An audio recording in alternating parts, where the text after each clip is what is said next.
We broke up at the airport and reunited 10 years later. Alex, 10 years ago, we said our goodbyes right in the middle of a crowded airport. I can still picture it perfectly. The faint smell of jet fuel, the constant echoing announcements for flights to places we'd never go, not together anyway. I walked away totally convinced that was it for us. I spent the next decade trying to forget the feeling of your hand slipping out of mine. Then one completely random day, everything changed. It's funny what you remember, isn't it? I have no idea what I was wearing or which gate I was even flying out of.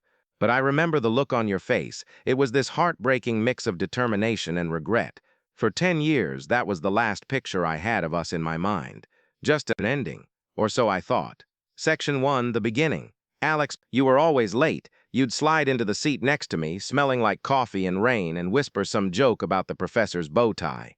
Honestly, I think I fell for your whispered jokes before I even knew your last name. And I was completely hooked on your laugh. The way you'd try to hide it behind your hand, but your shoulders would start shaking. It was the most charming thing I'd ever seen. Our first date. That little Italian place that was probably a front for something, but man, they had the best garlic bread. The soda was definitely watered down. But we stayed for 3 hours. We talked about everything. Our families, our dumbest fears, the books that completely changed us. It just felt easy.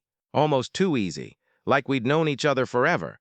Hey, do you remember that road trip sophomore year? The one where my car died in the absolute middle of nowhere? Alex, how could I forget? We were stranded for 6 hours with one bag of chips and a chocolate bar that was basically soup.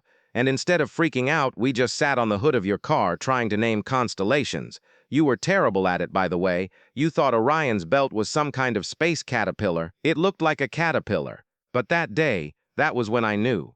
Just sitting there, stranded, with no cell service and a broken-down car, I felt completely at home just because you were there. I wasn't scared at all. That should have been the sign, you know, that what we had was solid. Alex, it was. It was the most real thing in my life, and I think that's what terrified me. The end kind of hit us as fast as the beginning did. It wasn't a slow burnout. It was more like a car crash. I got that internship offer in London. It was everything I had been working for, this huge, life-changing opportunity. And I was so proud of you. I really was. But I was also terrified. London just felt a million miles away. We were 22. We had no idea how to do long distance. The thought of our entire relationship happening over crackly phone calls and scheduled FaceTimes, it felt like we'd be setting ourselves up to fail. We fought about it, a lot. It was the first time our talks weren't easy anymore. They felt heavy. We were trying to juggle the future we'd always talked about together with the separate futures we were building for ourselves. And suddenly they felt like they were pulling in completely opposite directions. That day at the airport was just awful. It felt like a scene from a tragic movie. The final boarding call for your flight was echoing, and we were just standing there in this little bubble of silence while the world literally rushed past us. We'd said everything, and at the same time, we'd said nothing at all. Alex rolled and bi. I remember saying maybe this is just a pause. I said it, but I don't think I actually believed it. It was just a desperate hope because the alternative hurt too much. I was scared. I was scared of losing you, but I was also scared of asking you to wait for me. It felt so selfish. I was young and I didn't know how to fight for us without feeling like I was holding you back. And I was scared of being the girl who waits only for it to fall apart anyway. Fear was in the driver's seat for both of us. I couldn't make myself say, don't go, and you couldn't make yourself say, come with me. So we just let it break. I remember telling you I couldn't do the dramatic airport breakup, but we let it get to that point. I hugged you, and all I could say was, have an amazing life. And I walked away. I didn't look back, and it was the hardest thing I have ever done. I got on that plane and felt like I'd just left a piece of myself standing there at gate B24.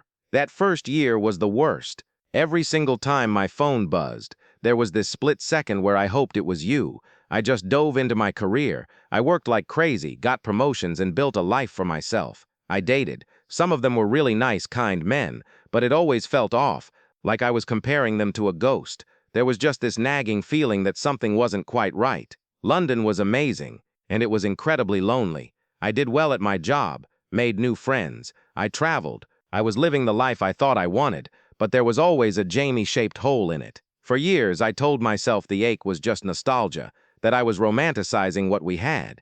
It's easy to tell yourself that when you're trying to move on, but it didn't matter who I was with or where I went. You were always the benchmark. I learned a lot about myself, though. I grew up. I realized that ambition feels pretty empty when you have no one to share the wins with. Jamie. I think we both had to go live those other lives. We had to become the people we are now, but we had to do it on our own. If we'd tried to stay together back then, I think all our fears and insecurities would have eventually poisoned everything. That time apart, as much as it hurt, was necessary. Exactly. It was like we were both on this painful decade-long training course that was, without us knowing, just getting us ready to find each other again. And then, almost 10 years to the month, I was flying back to the States for good. I had a new job and was moving back home. My flight had a layover in Chicago. I was just grabbing a coffee, scrolling through work emails, totally lost in my own world. I was on my way to a conference in San Diego, and my flight was delayed. I was just annoyed and tired and really wanted a coffee. It was the way you lean to one side when you're reading something on your phone. It was that same worn-out leather jacket you had in college. My heart just stopped. Alex pulled up from my phone, and you were just standing there. For a second, my brain couldn't catch up. It was like a dream. You looked incredible. The same but different, more confident. Your hair was shorter, but your eyes were exactly the same. All I could manage to say was, "Alex?" And the look on your face, it was just pure shock. It was so surreal. Airports had always been this symbol of us ending. And there we were, in an airport, and it felt like anything but an ending. Section 5, the second chance. Alex, we both missed our flights, on purpose. We sat in that airport cafe for 6 hours, just like our first date. It was maybe awkward for the first 5 minutes, and then it just wasn't. We were getting to know each other all over again, but the foundation was still there. Jamie, we actually talked about the breakup. For the first time, we were completely honest about it. We weren't those scared 22-year-olds anymore. We were adults who had lived and learned. We talked about our regrets. I told you I regretted not being brave enough to ask you to stay, or even offer to come with you. And I told you my biggest regret was just walking away, that I should have fought for us, that I should have known that no job in the world was worth losing you. We finally had the conversation we should have had 10 years ago, and we realized the love wasn't gone. It was just on pause, waiting for us to grow up. Do you remember when you asked me if I ever thought about you? I do. You laughed and said literally every day, and I felt this 10-year weight just lift off me, because it was the same for me. We've been back together for a year now, and it's not just picking up where we left off. It's better. We're better. We're the people we became during that decade apart, but we're finally doing it together.